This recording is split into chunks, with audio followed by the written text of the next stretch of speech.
함께 하나님의 말씀 보도록 하겠습니다. 하나님의 말씀은 구약성경 잠언 24장 27절입니다. 구약성경 939페이지 잠언 24장 27절, 우리 한 절 말씀이니까 우리 같이 합독해서 같이 읽도록 하겠습니다. 잠언 24장 27절입니다. 내 일을 밖에서 다스리며 너를 위하여 밭에서 준비하고 그 후에 내 집을 세울지니라. 아멘.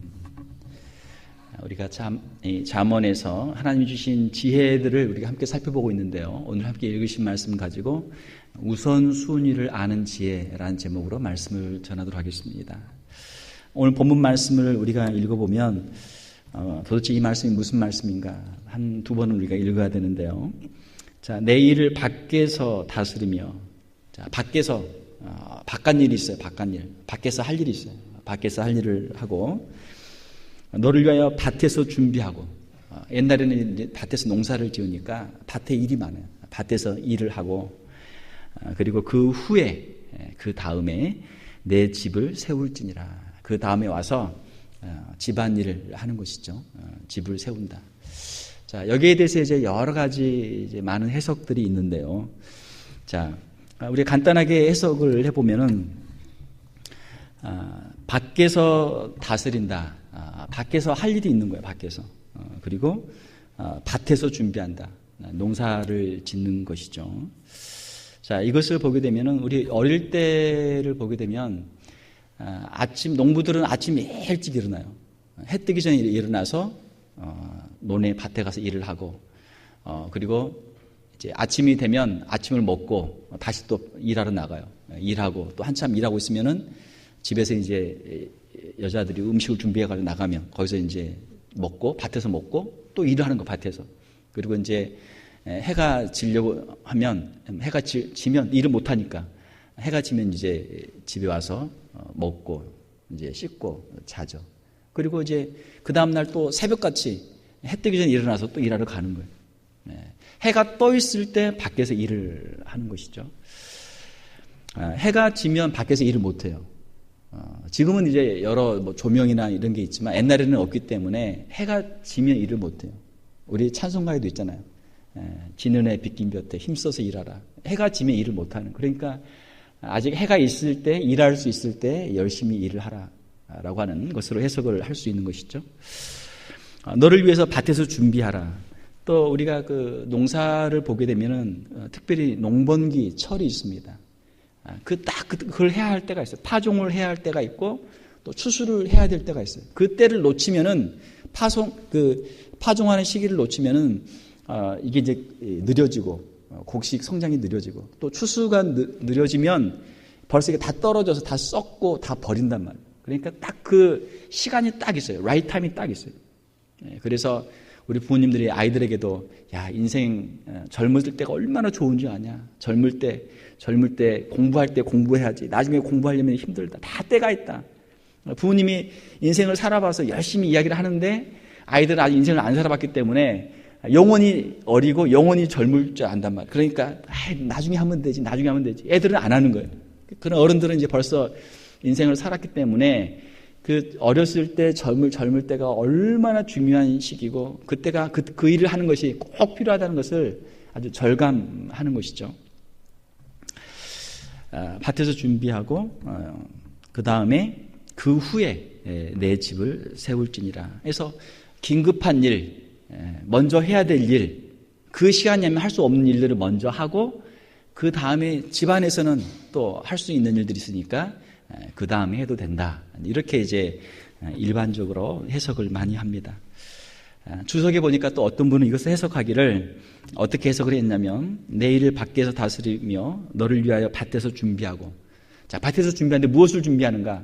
밭에서 일을 열심히 해가지고 경제적으로 재정적으로 충분한 여유를 준비를 하고 그 후에 내 집을 세울지니라. 집을 세운다는 것을 어떻게 해석하냐면 자기의 가정을 꾸린다. 이렇게 이제 해석을 할 수도 있어요. 자, 요즘에 젊은 사람들이 점점 결혼 연령이 점점 늦춰지고 있습니다. 저희 어머니 때 말씀을 들어보니까 저희 어머님은 20 좀 넘어서 이제 결혼하셨는데 옛날에는 18만 지나면 그때부터 이제 막 여기저기 알아보고 20살 넘으면 노처녀 소리를 들었다는 거예요. 그래서 저희 어머님도 20 조금 지나서 결혼하셨는데 노처녀 소리 들으면서 결혼했다 그러시더라고요. 그러니까 지금은 평균 한 33, 4 이렇게 돼요. 그러니까 이거 엄청 느려진 거죠. 옛날 우리 그 춘향전에 나오는 춘향이 또 로미오와 줄리엣에 나오는 로미오는 16이거든요. 28에 16, 16살이에요. 그러니까 옛날에는 정말 어린 나이에 연애도 하고 어린 나이에 결혼도 했는데 이제 점점 이게 늦춰져 가지고 30이 훌쩍 넘었어요. 여러 가지 이유들이 있는데 왜 결혼을 못 하느냐 물어보니까 돈이 없다라는 거예요. 돈이 없다. 결혼 비용이 너무 많이 든다.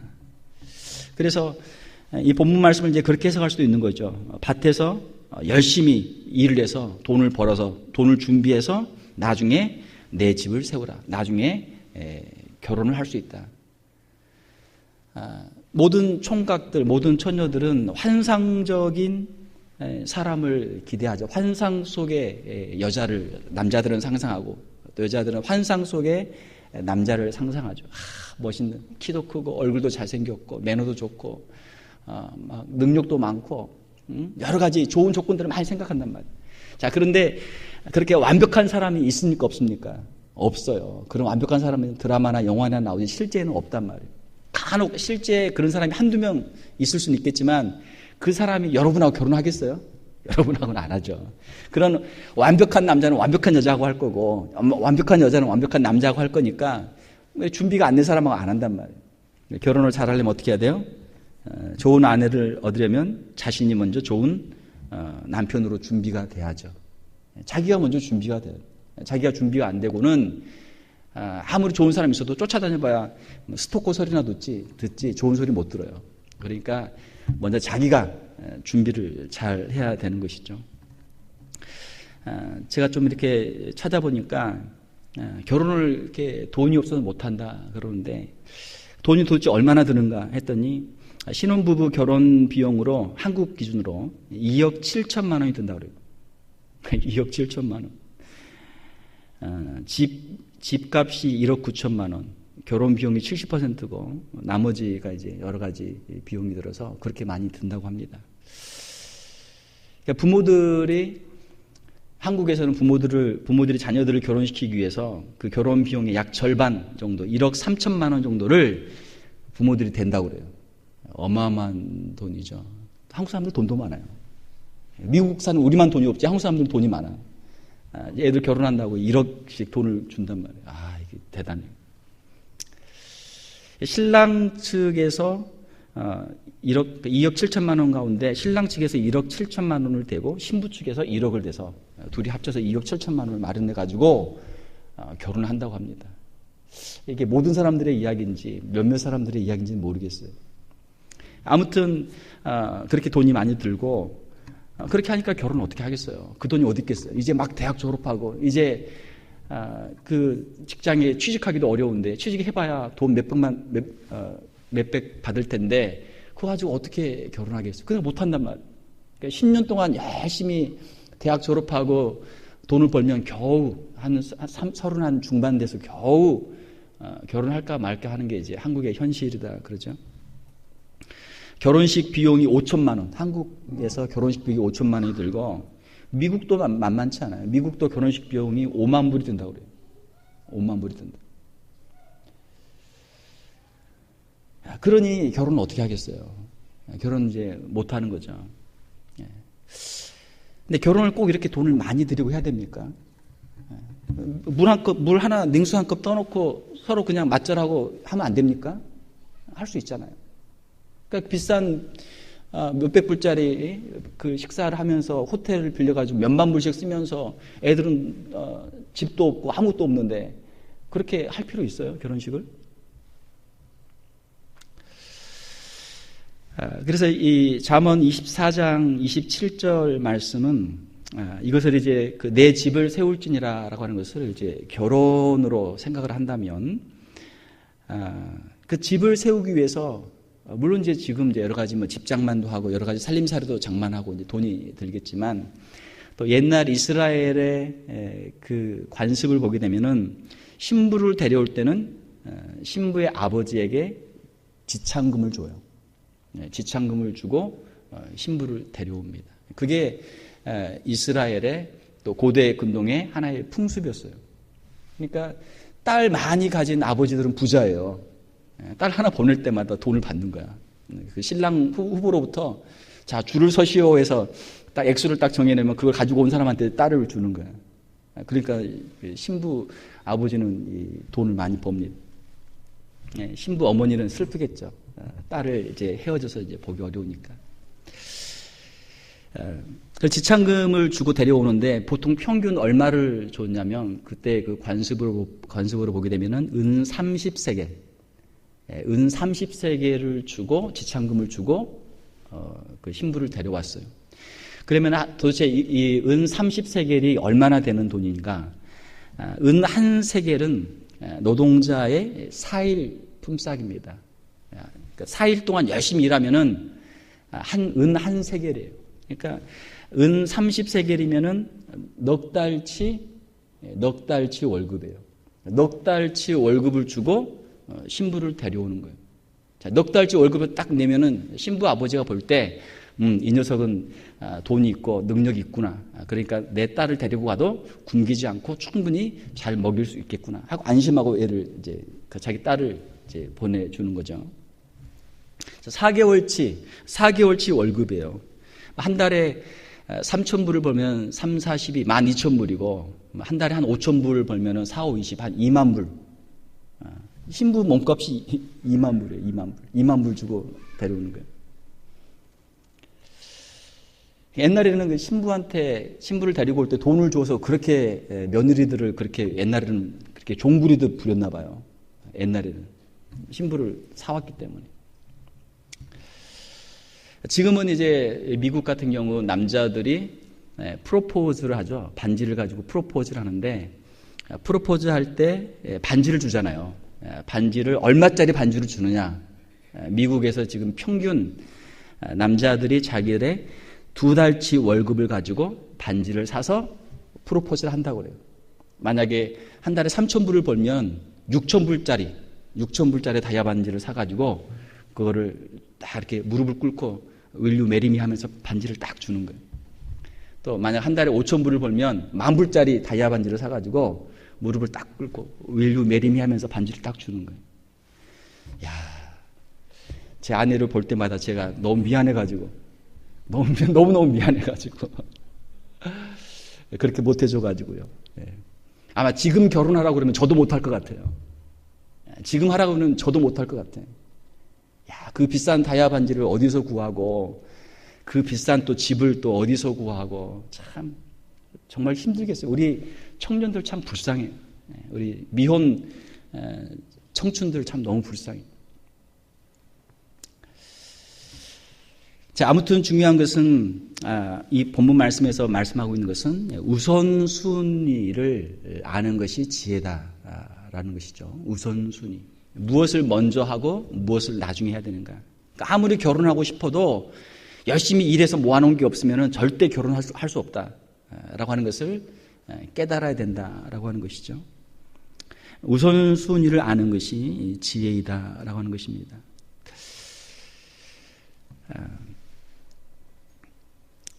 전쟁을 하려면은 미리 준비를 해야 되죠.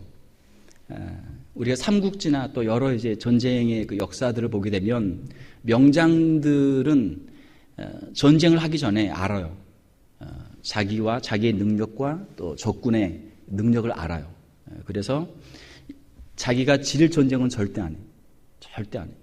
만반의 준비를 다 해가지고 이길 수 있는 모든 조건이 되면 그때 전쟁을 하는 거예요. 그러니까 명장들은 백전백승. 절대 안 져. 왜? 질 전쟁을 안 하거든요. 그런데 어리석은 사람들은 이게 이길지 질지 모르고 그냥 달라붙어가지고 하다 그냥 지고 그렇게 하는 것이죠. 분리하면 절대 전쟁을 안 하죠. 분리하면 협상을 하든지 아니면 그거를 연기를 시키든지. 전쟁을 하려면 먼저 준비를 하고 자기가 이길 확신이 있을 때, 준비가 다 되어 있을 때만 전쟁을 하는 것이죠. 준비가 안 되어 있으면 아무리 억울하고 참 분하고 모욕을 당해도 참는 거예요. 그걸 참아요. 참어. 힘을 길러. 그래서 나중에 힘이 있으면 그때 전쟁을 해서 한 번에 승리를 얻게 되는 것이죠. 우선순위가 중요하다라는 것입니다. 일의 순서가 중요하다라고 하는 것이죠. 우리 한국의 역사를 보게 되면은 임진왜란이 있었는데, 임진왜란이 일어나기 전에 그 조선에서 이제 일본으로 사신들을 파송하죠. 사신들을 보내서 일본이 지금 어떤 상태에 있는가 한번 보고하라. 일본이 과연 조선을 침략할 건지 안 할 건지 보고하라. 그런데 의견이 갈리는 거예요. 한 사람은 갔다 와서 전쟁을 일으킬 그런 준비가 안 돼 있고 조선을 절대 침략할 일이 없습니다. 한 사람은 지금 몰래 지금 전쟁 준비를 하고 있고 언젠가는 반드시 쳐들어옵니다. 우리도 준비를 해야 됩니다. 전쟁이 일어날 가능성이 있으니까 10만의 군대를 키워서 양병해서 우리도 이 전쟁을 대비해야 나중에 큰 화를 당하지 않습니다. 자, 두 사람이 보고를 했어요. 그런데 선조가 누구의 의견을 들어요? 전쟁이 없다라는 의견을 듣는 거예요. 그래서 어떻게 됐어요? 임진왜란이 일어났잖아요. 그래서 조선 이 팔도가 쑥대밭이 되고 왕도 또 멀리까지 또 피난을 가야 되고 그런 일이 있었던 것이죠. 우리가 지금 평화로운 시기에 살고 있는 것이 하나님의 은혜인 줄 믿습니다. 그러나 평화로운 시기가 영원히 지속될 보장은 없어요. 언젠가는 전쟁이 일어날 수 있습니다. 그러니까 전쟁에 대해서 항상 대비를 하고 있어야 되는 것이죠. 자, 우선순위가 중요하죠. 그래서 대형 사고가 일어나기 전에 미리 예방하는 게 중요해요. 대형 사고가 다 터지고 나면 일 처리하는 게 너무 어려워요. 때로는 전혀 회복시키기가 어렵습니다. 물이 엎질러지면 어때요? 한번 엎질러진 물은 다시 담을 수가 없어요. 그건 끝이에요. 사후 약 방문. 한번 사람이 죽기 전에 빨리 의원을 불러서 어떻게 약을 먹이든 수술하든 살려야지, 죽고 난 다음에는 아무리 명의가 와도 살릴 수가 없단 말이에요. 모든 일에는 순서가 있어요. 자, 우리에게 있어서 일의 순서를 아는 것이 지혜다.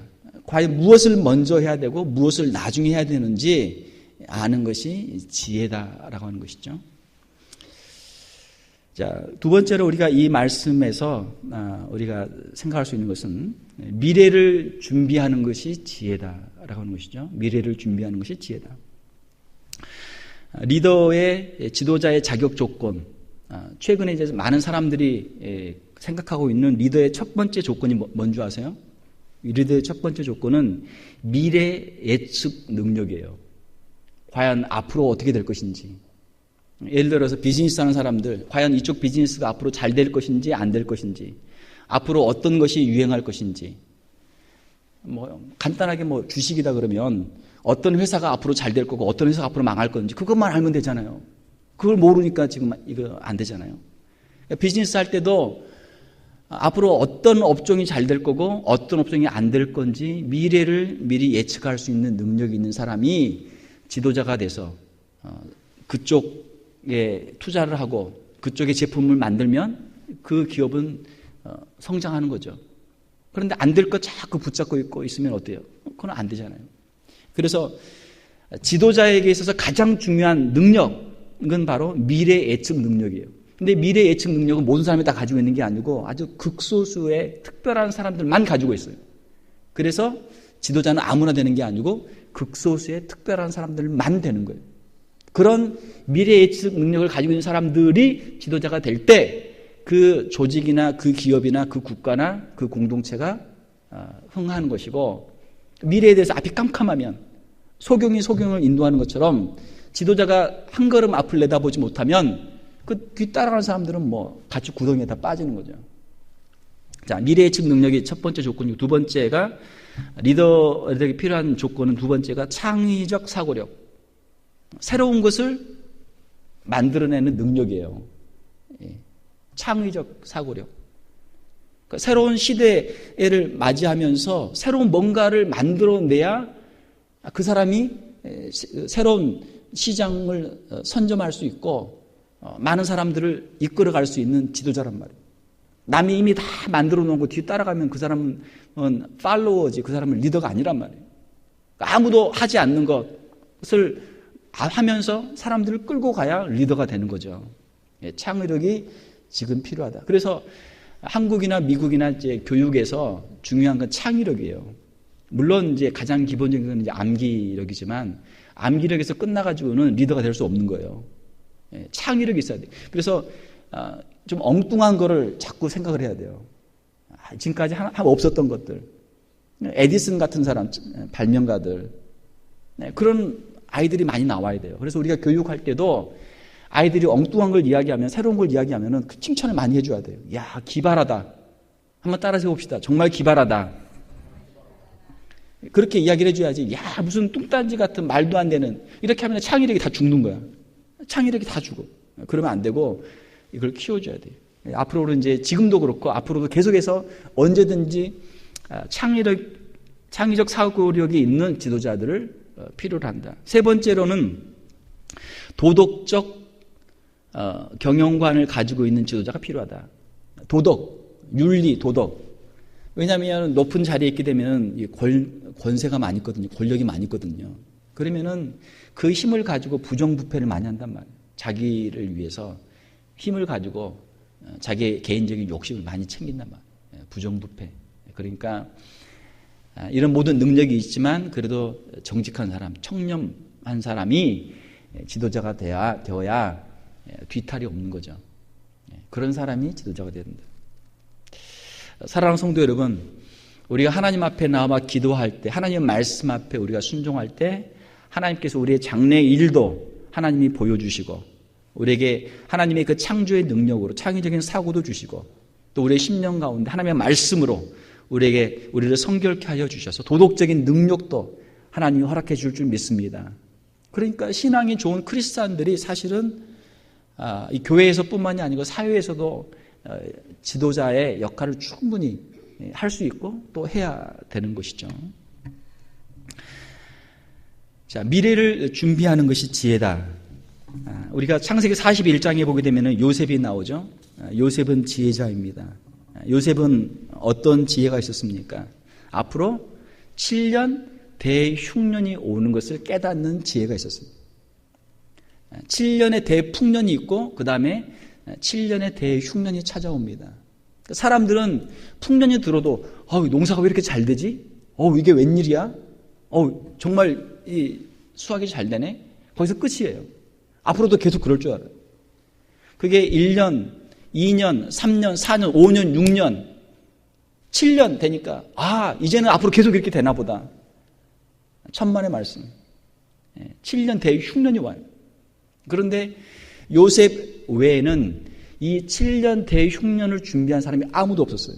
요셉만 7년 대흉년을 알고 있었고 7년 대흉년을 준비했어요. 이것이 요셉의 지혜죠. 요셉은 7년 대풍년 동안에 그 싼 값으로 애굽의 모든 곡식을 다 걷어들입니다. 곡식이 풍년이니까 싸죠. 싸요. 한도 끝도 없이 그걸 모으죠. 그리고 대흉년이 들 때 그 곡식을 이제 조금씩 풀면서 그 애굽에 있는 모든 땅을 다 바로의 것으로 만들죠. 왜냐하면 먹고 살아야 되는데 먹을 게 없으니까 자기 땅을 팔고 식량을 사자는 사람들이. 애굽의 모든 땅과 노동력을 다 바로의 것으로 만들게 되죠. 7년 대흉년을 지나면서 준비를 안 한 사람들은 다 가난한 사람들이 되고 남의 종이 되지만 대흉년을 준비한 요셉은 부자가 되는 거죠. 대흉년 때문에 부자가 되는 거예요. 그런 말이 있잖아요. 재벌이 언제 되는가? 부자가 언제 되는가? 큰 전쟁 나고 큰 기근 일어나고 큰 무슨 사건 터지고 그러면 그때 부자가 되는 거예요. 사람들이 진짜 생명이 왔다 갔다 할 때 그때는 무조건 돈 다 쓰거든요. 먹을 것을 위해서, 살기 위해서. 그때는 지금 여기 미국 보세요. 병원들이 얼마나 커지는지. 사람들 내일 모레 죽는데 그거 돈 안 갖다 줘요? 몇만 불 안 갖다 줘요? 그냥 갖다 주죠. 몇만 불이 문제, 몇십만 불도 그냥 갖다 줘요. 그러니까 병원이 계속 커지는 거예요, 병원들이.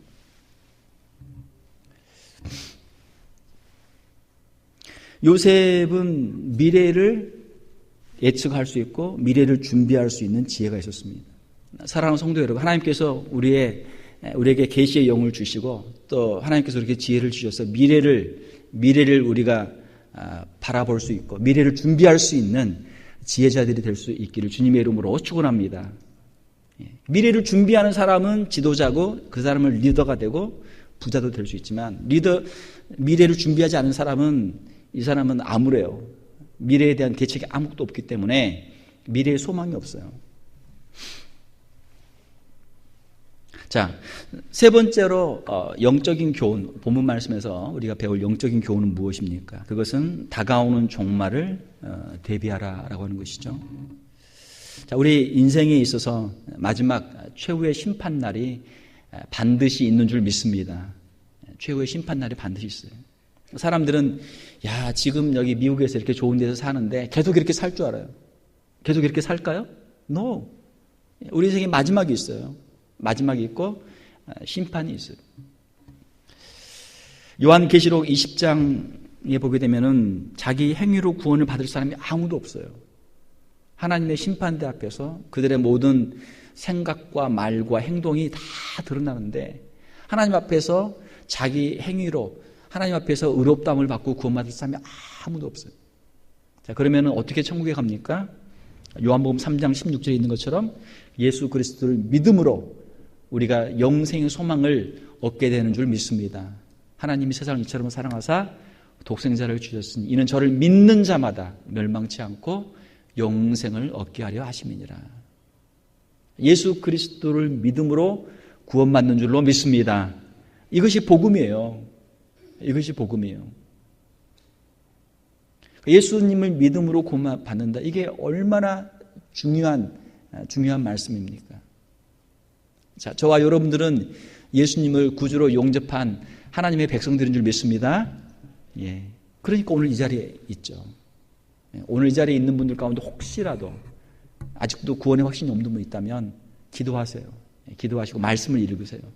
기도하고 하나님의 말씀을 읽는 가운데 하나님께서 은혜를 주셔서 믿음을 주실 줄로 믿습니다. 믿음을 가져야 돼요. 아직 생명이 있을 동안 예수님을 구주로 용접하고 믿고 죄사함을 받고 하나님의 말씀에 순종하면서 살면 우리가 하나님께로부터 구원을 받고 우리가 천국에 이르게 되는 것이죠. 요한복음 1장 12절에 있는 것처럼 영접하는 자 곧 그 이름을 믿는 자들에게는 하나님의 자녀가 되는 권세를 주셨으니 하나님의 자녀가 되는 권세 믿음으로 주시는 오직 믿음으로. 사랑하는 성도 여러분, 복음 전도에는 다 때가 있는 줄 믿습니다. 다 때가 있어요. 우리 부모님들에게는 우리가 빨리 전도해야 돼요. 우리 연로하신 부모님에게는 빨리 전도해야 돼요. 부모님이 돌아가신 다음에는 기회가 없습니다. 우리 어린 자녀들이 품 안에 있을 때 빨리 전도해야 돼요. 말씀으로 빨리 양육해야 돼요. 우리 자녀들이 이제 고등학교 졸업하고 대학으로 멀리 떠나면 그때는 늦습니다. 그때는 늦어요. 모든 것은 다 때가 있어요. 전도서 3장 1절에 보게 되면 범사에 기한이 있고 천하 만사가 다 때가 있나니. 여러분 어느 정도 시간을 좀 정해 놓으세요. 시간을 정해 놓고 그 데드라인에 맞추려고 노력을 하세요. 뭐 다음에 내일로 되겠지 모레로 되겠지 절대 안 됩니다. 학생들 학교에다 페이퍼 낼 때 데드라인 있잖아요. 그거 지나면 안 받아줘요. 받아줘도 점수를 깎아서 받아줘요.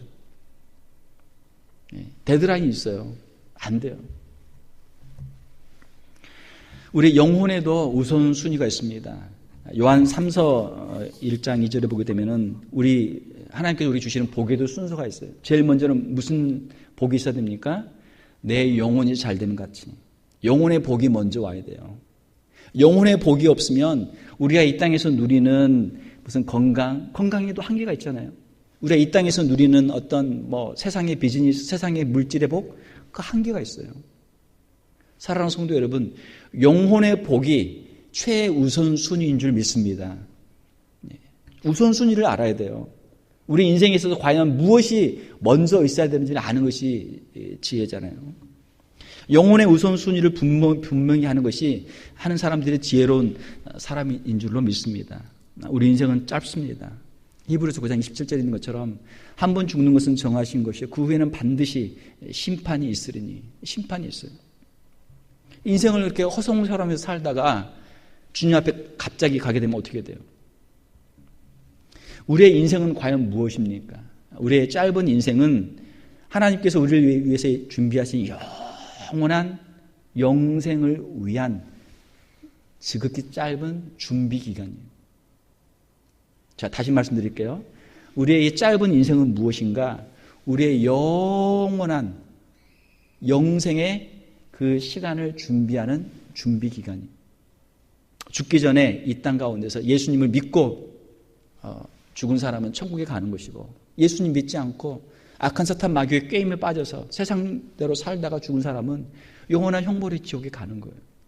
자, 이 짧은 인생이 영혼의 시간을 좌우하니까 이 짧은 시간이 얼마나 중요합니까? 얼마나 중요해요. 예수님을 믿느냐 안 믿느냐가 얼마나 중요해요. 자, 그러니까 그 인생 70, 80 사는 기간 가운데 빨리 전도해야죠. 빨리 전도해야죠. 일단 예수님을 믿고 봐야죠. 자, 무슨 수를 써서라도 일단 믿고 봐야죠. 천국에는 가야 될 거 아니에요. 예수님 믿으면 그 단순한 믿음 때문에 천국에 가는데 이 복음을 우리가 전하지 않을 이유가 뭐가 있어요? 사형리 하나 가지고 복음 전도하면 5분이면 돼요. 5분이면 복음 제시할 수 있고, 하나님이 당신을 사랑하시고, 그렇지만 우리 죄 때문에 하나님의 사랑을 누릴 수 없고, 예수님이 우리를 위해 십자가에 죽으셨고, 예수님을 믿으면, 예수님을 구주로 영접하면 하나님의 자녀가 됩니다. 간단한 복음 전하고 영접기도 할 수 있잖아요.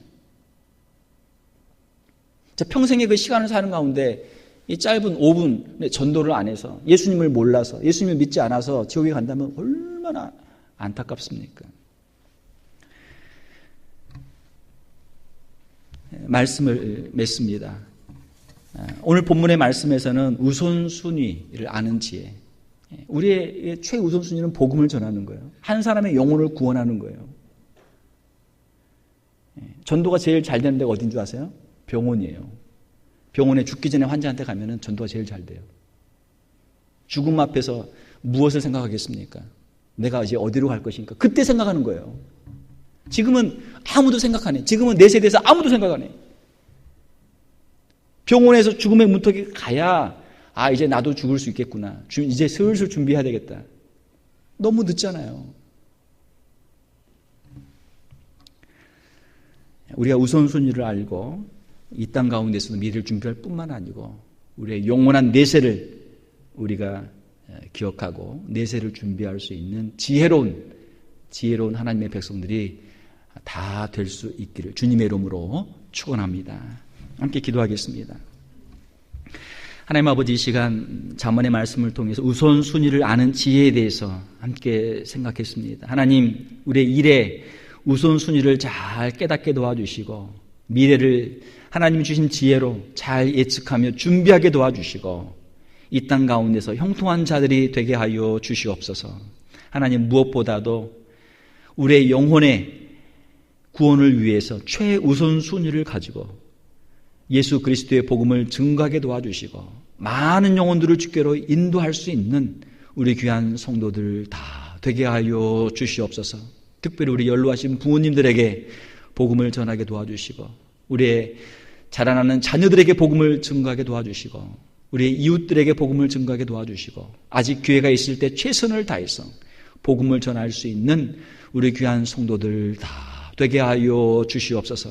인생에서 가장 중요한 가치, 영혼의 그 귀한 생명을 구원하며 많은 사람들을 주께로 인도할 수 있는 우리 귀한 성도들 다 되게 하여 주시옵소서. 거룩하신 우리 주 예수님 이름으로 기도하옵나이다. 아멘.